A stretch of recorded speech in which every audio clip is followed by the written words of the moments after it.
Voilà. Alors, ce que je vais vous raconter, j'ai donc deux topos à faire. Tout ce que vous allez voir n'est pas issu de la science-fiction et de la réalité, notamment certaines photos. Ici, vous allez voir la photo la plus importante, c'est la dernière photo, et elle est vraiment réelle. Mais il faut que vous absorbiez 30 photos avant pour voir cette photo très importante. C'est la plus importante. Évidemment, je me... Hein? On revient à la fin. Non, non, non, non, non, non, non. On commence par la conclusion. Voilà. Et alors, évidemment, je me place dans le contexte de la médecine médico-légale en France. Hein.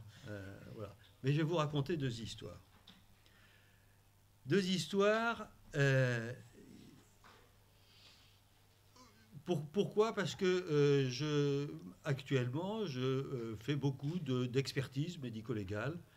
On me demande de faire ça, soit en tant qu'expert auprès des tribunaux, de la commission de conciliation, je vais vous raconter ce que c'est, soit en tant que médiateur, soit... voilà. Et donc, j'ai remarqué qu'il y avait 5 motifs de plainte. Premier motif de plainte, c'est je veux comprendre ce qui est arrivé. Alors, on ne m'a pas expliqué. Alors parfois on a expliqué, mais les gens ne pouvaient pas entendre. On m'a expliqué pourquoi mon enfant était décédé, mais je ne comprends pas. Je veux comprendre. Deuxième motif de plainte, je veux une indemnité. C'est sûr, on m'a opéré du rein gauche alors que c'était le rein droit qui était malade. Donc, je veux une compensation. Je veux avoir une compensation. Troisième motif de plainte, j'en veux au docteur X. C'est inconcevable que ce type soit médecin. Arrive toujours en filigrane comme ça, je ne veux pas que ça se reproduise pour autrui. Il y a toujours cette question-là je ne veux pas que ça se reproduise pour autrui. Et puis en cinquième, arrive toujours, mais si j'avais apporté mon enfant plus tôt aux urgences, peut-être que ça serait mieux passé. Mais si la grossesse n'avait pas été déclenchée, peut-être que ce serait mieux passé. Il y a toujours une sorte de culpabilité. Voilà. Et donc on est là pour essayer de déminer tout ça. Pourquoi je dis déminer tout ça? Parce que face à une plainte, alors c'est une photo que j'ai prise sur la plage hier, face à une plainte, on est comme des manchots. Nous, on est comme des manchots médecins, parce qu'on ne sait pas du tout ce qui va se passer, parce qu'on ne connaît pas du tout le langage médico-légal. Et les parents sont comme des manchots, parce qu'ils ne connaissent pas du tout le milieu de la médecine, ils ne connaissent pas du tout le milieu de la justice, et on est parents comme médecins, comme des manchots, et ce que l'on ne sait pas, c'est que l'on marche sur des mines. Vous tous qui travaillez, vous marchez sur des mines. Le métier de pédiatre, de médecin, de sage-femme, d'infirmière, est un métier dangereux. On devrait avoir une prime de risque. J'ai, dans le logiciel de l'assistance publique, on me demande pour chaque affaire, vous savez, quand il y a une plainte qui est dirigée contre l'assistance publique qui touche un enfant, on dit de Victor, regardez le dossier et dites-nous ce que l'on risque. Alors j'étudie le dossier et on me demande de remplir un logiciel en disant qu'est-ce qui s'est passé. Regardez. Voilà. On me demande, est-ce que l'appareil a été défectueux? Est-ce qu'on a contention fautive de l'enfant? Défaut d'information, défaut de dépistage génétique, défaut de surveillance, erreur diagnostique, erreur d'administration, erreur de côté, erreur de niveau, erreur de patient.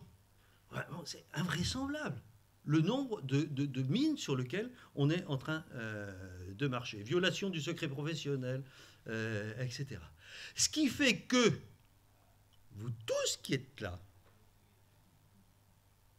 tôt ou tard, vous serez concernés. Ne vous inquiétez pas, vous allez y aller. Alors, je vais déminer le terrain pour vous et vous expliquer comment ça va se passer. Alors,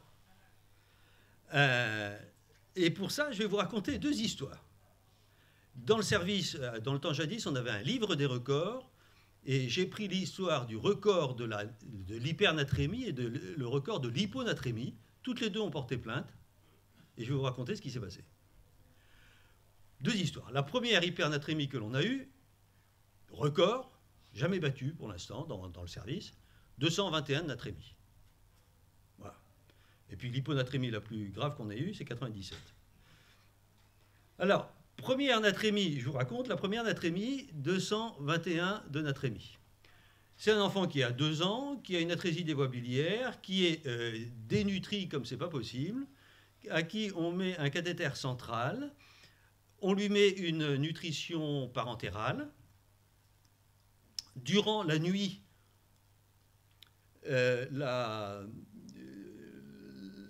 personne qui nettoie par terre donne un coup de balai sur la prise du frigidaire dans lequel sont stockées les nutritions parentérales. Le frigidaire s'éteint. Le lendemain matin, on constate que les nutritions parentérales sont froides. On commande donc à la pharmacie des nutritions parentérales toutes faites. On est un week-end. Il est marqué qu'il faut supplémenter en sodium. On se trompe dans le sodium. On rajoute du sodium hypertonique dans la nutrition parentérale. On le passe à l'enfant. Erreur de prescription, erreur d'exécution. Et l'enfant monte à 221 de natrémie. Il fait un état de mal convulsif et il fait un arrêt cardiaque. Voilà. Alors, les parents veulent comprendre, parce que leur enfant a été extrêmement secoué, et donc papa et maman se penchent sur leur petit. Alors, il y a deux manières pour aller dans l'amiable. Soit faire appel à l'assurance de l'assistance publique, c'est-à-dire l'assistance publique elle-même, puisque l'assistance publique est son propre assureur, soit faire appel à ce qu'on appelle en France la commission de conciliation et d'indemnisation. Et c'est ce qu'ils ont fait. Alors, ils ont fait appel, ils ont discuté avec le chef de service, qui a dit, le chef de service, il a caché qu'on avait tapé contre la prise du frigidaire, quoi. Ils ont écrit donc à la direction des droits des patients, disant on veut comprendre pourquoi notre enfant a fait un arrêt cardiaque. Ils ont vu le médiateur de l'hôpital. Et puis, ils ont finalement contacté la commission de conciliation et d'indemnisation. Alors c'est très facile, hein, on va sur Internet, on tape commission de conciliation et d'indemnisation. Vous avez une plainte à déposer, remplissez tel formulaire, et puis vous l'envoyez, c'est gratuit, à la commission de conciliation et d'indemnisation, qui va nommer un expert. Et vous allez voir ce qui va se passer. Voilà, la direction de la commission la directrice de la commission de conciliation nomme un expert. Alors cet expert, il va recevoir une lettre de mission. Alors, je fais beaucoup d'expertise, moi, pour cette commission de conciliation. Ça dépend du ministère de la Santé, et c'est absolument pas, c'est pas une juridiction. Elle ne donne pas à la fin un jugement, elle donne un avis. L'avis de la commission est qu'il y a eu faute. S'il y a eu faute, reconnue par les deux parties, eh bien on dit aux deux parties, les assurances, vous vous attendez entre vous. Oui. Voilà. Donc la commission nomme un expert. Et l'expert reçoit une lettre de mission. Et les missions sont toujours sur le même registre. Premièrement, quels sont les faits? Alors, on décrit les faits. Deuxièmement, quel est le dommage? Là, c'est l'arrêt cardiaque et un retard psychomoteur suite à cet arrêt cardiaque. Le comportement des équipes médicales a-t-il été conforme? Le devoir d'information a-t-il été respecté? C'est que en France, c'est au médecin de prouver qu'il a correctement informé les patients. Ce n'est pas au patient de dire j'ai été correctement informé, c'est au médecin de prouver qu'il a correctement informé les patients. Il faut faire signer. On peut faire signer, mais ça ne suffit pas. C'est-à-dire que tous les moyens sont bons pour démontrer que l'on a correctement informé. Voilà. Si le service ou la tante est là en disant oui, on a vu les parents plusieurs fois le médecin, ça suffit. Voilà. L'oral suffit. Y a-t-il un défaut d'organisation du service? Y avait-il beaucoup de travail dans ce service et un manque d'infirmières? Voilà. Puis on continue. Évaluer les préjudices. Et on évalue les préjudices patrimoniaux, c'est-à-dire qui vaillent de l'argent, patrimoine, et extra-patrimoniaux. Est-ce qu'il faut une tierce personne pour aider cet enfant qui a un retard patrimoniaux, par exemple? Y a-t-il une perte de salaire de la part des parents? Et puis extra-patrimoniaux, faut-il une tierce personne pour s'occuper de l'enfant pendant que la maman est au travail? A-t-il des cicatrices? A-t-il beaucoup souffert? Vous voyez, c'est le préjudice extra-patrimonial. C'est-à-dire qu'on ne peut pas le monnayer, celui-ci. Il est apprécié. Et puis, on nous demande de fixer la date de consolidation. Est-ce que ça n'évoluera plus? Généralement, on dit, nous pédiatres, on dit il sera consolidé à 18 ans. Et puis, donner toute autre information qui peut aider à consolider. Ça veut dire que les séquelles ne bougeront plus. 18 ans parce que c'est un enfant. Après, il passera chez les adultes. Après, il passera chez les adultes. Alors, vous voyez, je vous ai donné des exemples patrimoniaux, perte de gains, salaire des parents, dépenses de santé actuelles. Quand les parents achètent des pommades pour une cicatrice, etc., ben, ça vaut des sous que dépensent les parents, mais qui sont liés au dommage. Donc, ce n'est pas aux parents de payer.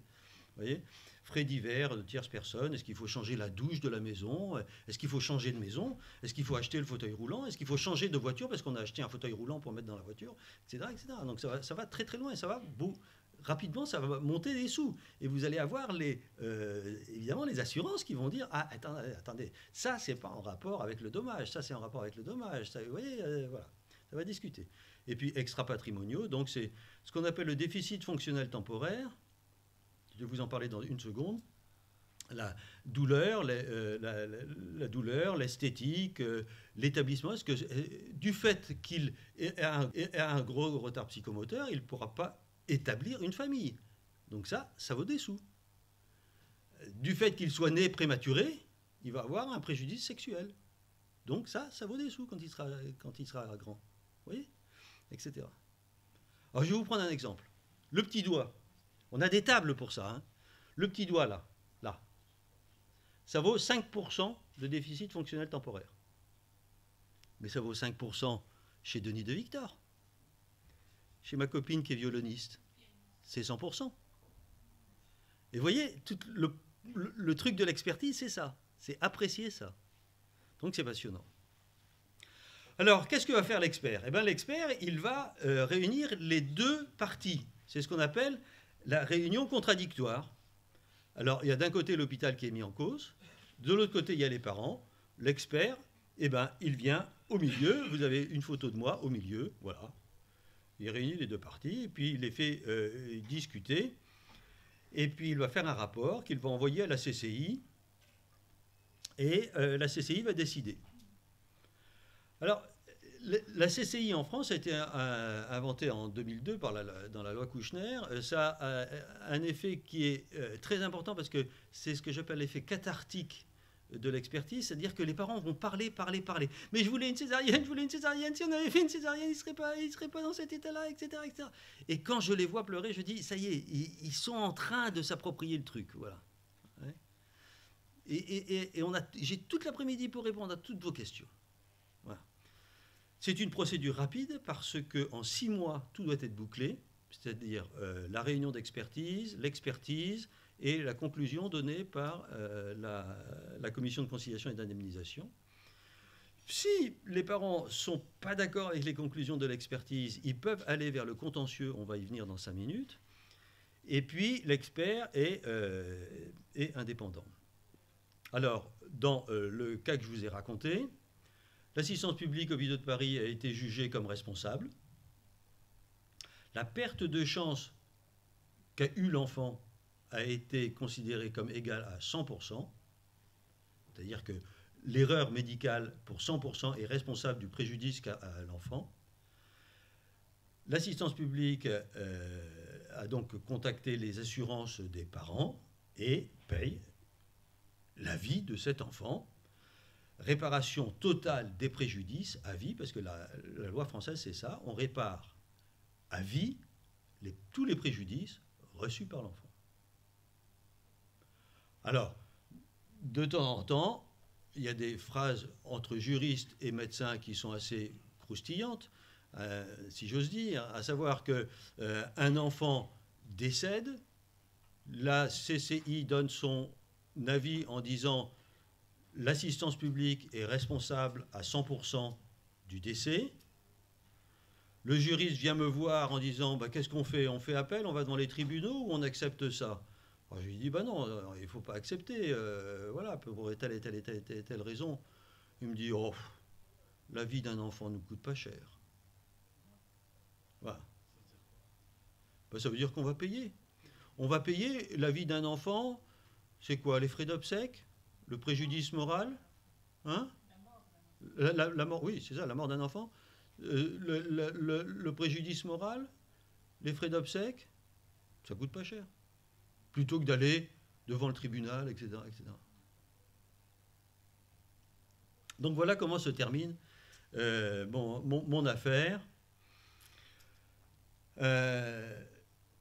Je voudrais dire quand même un mot classe à l'assistance publique, mon institution. Là, j'étais dans une affaire qui risquait de coûter extrêmement cher à l'assistance publique. Un retard psychomoteur à vie, l'assistance publique allait payer à vie des millions d'euros. Les experts sont là, et une juriste m'a accompagné parce qu'il y avait beaucoup d'argent en jeu. Et en face de nous, il y a la famille qui est là. Et les experts disent, on ne sait pas très bien si on doit mettre 60% ou 80% de chance, de perte de chance. Et la juriste qui est à côté de moi dit, monsieur les experts, je vous demande de charger l'assistance publique à hauteur de 80% et non 60%. Vous voyez, ils sont classe quand même. Hein, donc d'aider de plus en plus la famille. Vous voyez. Messieurs les experts, chargez le plus possible l'assistance publique. Vous n'avez pas beaucoup d'assureurs qui disent ça. Hein. Généralement, ils disent vous êtes sûr que ça, c'est en rapport avec l'événement voilà. Messieurs les docteurs, nous sommes là pour protéger votre audace, parce que le transplanteur, là, l'enfant meurt, il dit, il se fait attaquer, il dit, mais attendez, moi j'arrête de transplanter, moi. Hein. Et donc l'assistance publique, il dit, messieurs les docteurs, continuez votre métier, le reste on s'en charge. Voilà. Faites votre boulot de médecin, laissez-nous gérer le médico-légal. Alors, ça se monnaie. Comment? Malheureusement, au Maroc, on n'a pas des commissions à qui avoir affaire avant. Donc, les affaires passent directement vers le procureur. Alors voilà. On va y venir. On va y venir. Voilà. Deuxième histoire, c'est 97 de Natrémy. Alors l'histoire, c'est la suivante. C'est un enfant de 5 ans. Il est opéré pour une angine. Il est mis en place par l'anesthésiste un garde-veine avec du G5 pur. En post-opératoire, il fait des convulsions. Il passe en réanimation. On lui découvre une natrémie à 97, une hyperglycémie fantastique. C'est parce qu'on n'avait pas mis de sodium dans la perfusion. Et l'enfant a un œdème cérébral et meurt. Les parents engagent des procédures. Ils vont voir le chef de service. Ils ne sont pas satisfaits des réponses du chef de service. Il y avait beaucoup de travail ce jour-là. Bon.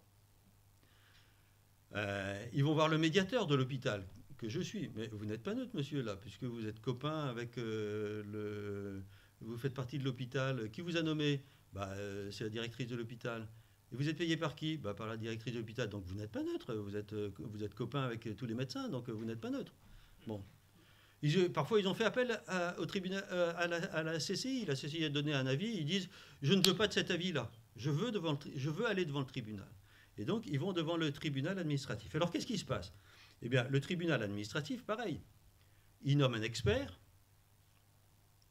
L'expert peut s'entourer de ce qu'on appelle un sapiteur, c'est-à-dire quelqu'un qui connaît Sapiter, sapiens, Homo sapiens, Sapiter, c'est le sage, celui qui connaît. Alors bon, c'est vrai que moi, quand je fais une expertise, par exemple, qui touche un œil, j'y connais rien en ophtalmo, donc je vais appeler un ophtalmo Sapiter en disant qu'est-ce que tu penses de ce dossier-là. Voilà. Et il va me donner son avis. Voilà. Et puis il va y avoir la réunion contradictoire. Alors là, on est au tribunal. Vous voyez, la CCI, elle a donné un avis administratif. Là, on est au tribunal. Donc c'est différent, il faut des avocats. Les avocats, ils s'entourent d'un médecin conseil. Et il commence à y avoir beaucoup de monde là, dans la réunion contradictoire.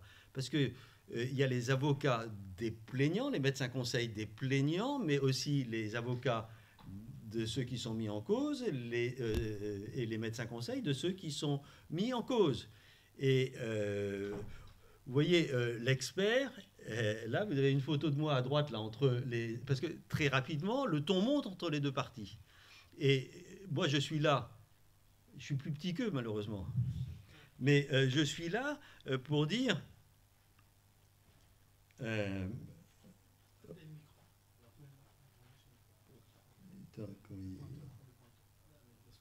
Voilà. Je suis là pour dire, vous n'avez pas le droit de vous parler face à face. Tout ce que vous dites, vous le dites à l'expert, et l'expert le retraduit de l'autre côté. Vous n'avez pas le droit de vous parler face à face. Si c'est comme ça, j'arrête l'expertise. Voilà. Et puis, je peux vous dire que parfois, il y a de l'ambiance. Hein. Il y a des prises de bec, ça grogne, etc. Et puis, l'expert fait son rapport et l'envoie au juge. Alors, en France, on a un truc qui est fantastique pour ce que vous aviez dit, c'est que les juges sont formés à la santé. C'est-à-dire que dans chaque juridiction, il y a un pôle santé où les juges ne font que de la santé. Donc, ils commencent à apprendre le langage de la santé. Et c'est le juge qui tranche. Dans ma sagesse, voilà, c'est comme ça. Sauf que il donne son jugement et les parents disent, mais attendez, mon enfant est mort.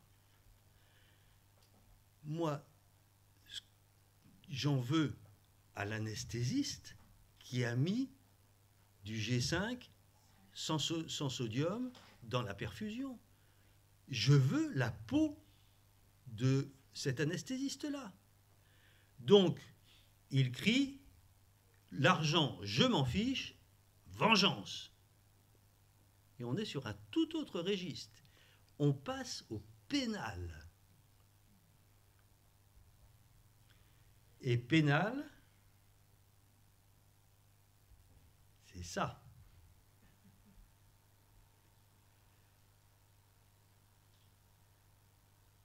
Pénal, c'est ça. Vous êtes seul, désespérément seul, face à un juge d'instruction, des policiers qui vont mener une enquête, etc., etc. Je peux vous le dire, ça vous fout une vie en l'air, une vie de médecin en l'air. Moi, je suis passé au pénal alors que j'étais interne. J'étais en 3e ou 4e année d'internat. J'ai commencé tôt. Je peux vous dire que pour rien au monde, je retournerai faire ce truc-là. Ça a duré 5-6 ans. Tout le monde vous lâche. Mon ex-femme me dit, Denis, prends tes responsabilités, t'avais qu'à pas faire ce métier. Mon père, qui était officier de marine, me dit, bah moi, la justice et la médecine, j'y connais rien. Quand je vais ce qui s'était passé, c'est que j'étais jeune interne, on me dit qu'est-ce que tu fais demain? Ben, rien, je vais travailler, je suis interne, j'apprends l'anesthésie. J'étais dans un service d'anesthésie parce que UO, notre maître à tous, là, me dit Denis, pour être bon réanimateur, il faut que tu fasses de l'anesthésie. Ah, ouais, bien patron, je vais faire de l'anesthésie. Voilà. Je vais faire de l'anesthésie et tu viens de chez UO? Ouais. Tu sais intuber? Bah ouais, je suis intubé. Ouais. Écoute, demain il manque quelqu'un au bloc là pour. C'est très facile, hein, c'est enlever une plaque de fémur chez un jeune qui est tombé d'un scooter. Voilà. Tu te charges de l'anesthésie. Là, ça fait 3 mois que tu es dans le service, maintenant tu sais. Et moi, imbécile que je suis, j'en suis fier qu'on me confie la salle. Hein? Que j'étais. Ou que je suis. J'étais fier qu'on me confie la salle. J'étais fier. Waouh, ils me font confiance. Je suis anesthésiste, ça y est. Sauf que le jeune de 18 ans, il est mort pendant l'anesthésie. Il s'est extubé, je ne l'ai pas vu, je n'ai pas été capable de le réintuber. Et 4 ans d'instruction. Ah. Et évidemment, le patron, il m'a dit de Victor, le lendemain du décès de l'enfant. De Victor, venez, j'ai à vous parler. Moi, j'étais comme ça. Ah bah tiens, je tremblais en allant voir. Bon, tiens, pourquoi il fait comme ça, lui? Ah ben non, j'ai pas la même chose sur l'ordinateur que sur le truc. Voilà. Alors,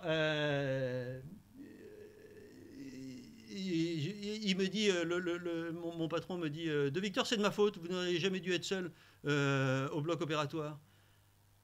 Sauf que je suis au pénal, c'est pas lui qui est devant le juge, c'est moi. Il a beau dire ça, ça sert à rien. Au pénal, vous êtes seul devant le juge. Et le juge d'instruction, il voulait ma peau. C'est des manifestes, il voulait ma peau. Ouais. Bon, ça s'est terminé par un non-lieu. Et ça s'est terminé par un type formidable.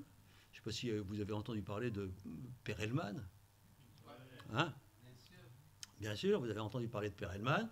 Un jour, je suis interne chez Perelman, je palpe le foie d'un nourrisson. Je suis en pleurs. Je suis en pleurs parce que je vois ma carrière foutue. Je me dis, et puis j'ai la culpabilité, quoi. Merde, j'ai fait mourir quelqu'un de 18 ans. Et Perelman me voit. De Victor, qu'est-ce qui se passe? Pourquoi vous pleurez? Oh, rien, monsieur, c'est personnel. Bah, attendez, les patrons à l'époque, c'était pas comme maintenant. Venez dans mon bureau, on va en parler. Et j'arrive dans le bureau de Perelman et racontez-moi un truc. Alors, je raconte. Hugo m'avait dit oh, écoute, c'est ton problème, hein, tu te débrouilles.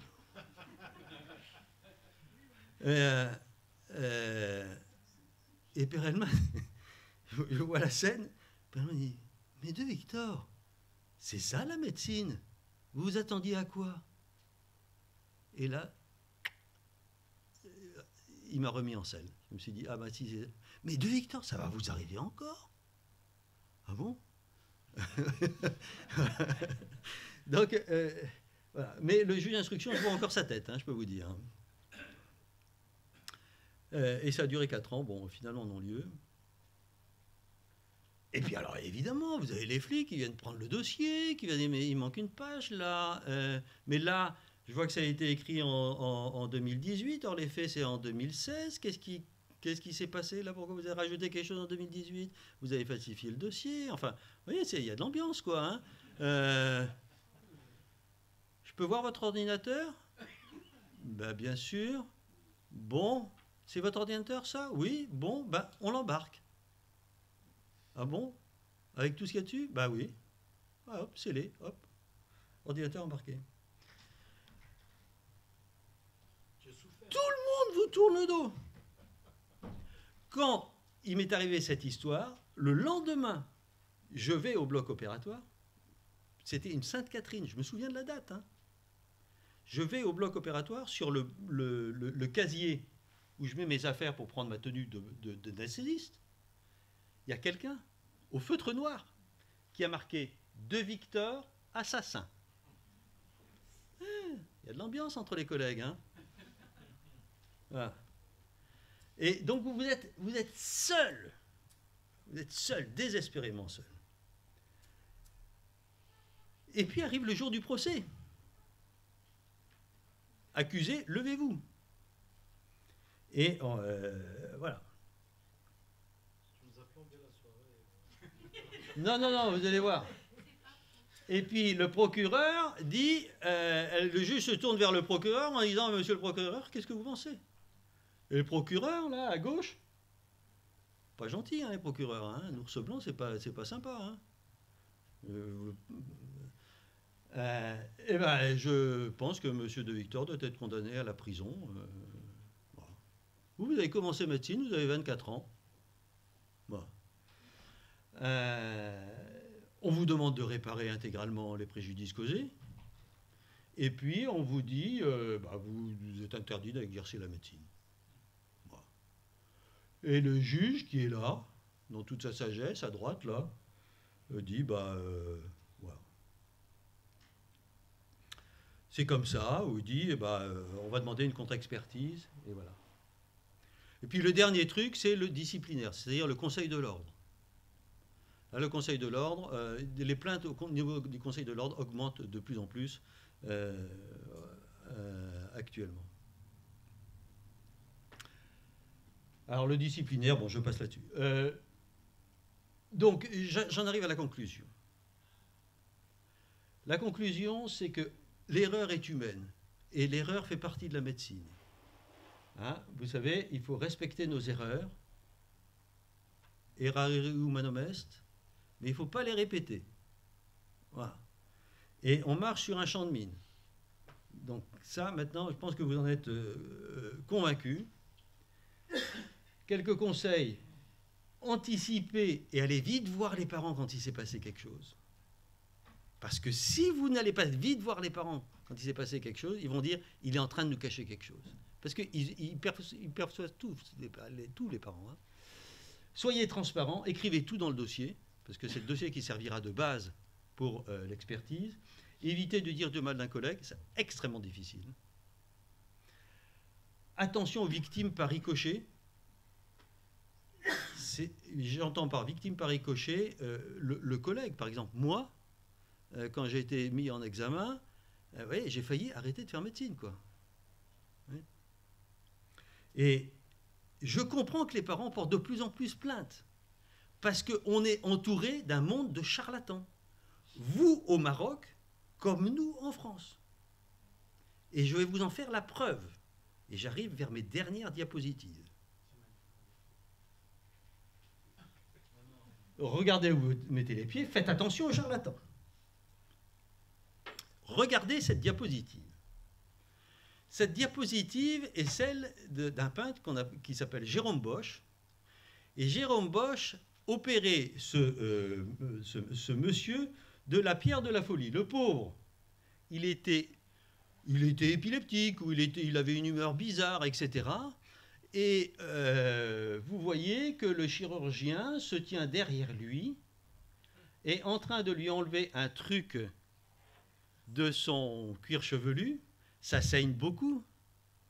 Et qu'est-ce qu'il fait le chirurgien? Le malade ne le voit pas opérer. Il va faire semblant d'enlever quelque chose qu'il va prendre dans sa poche, qui est là.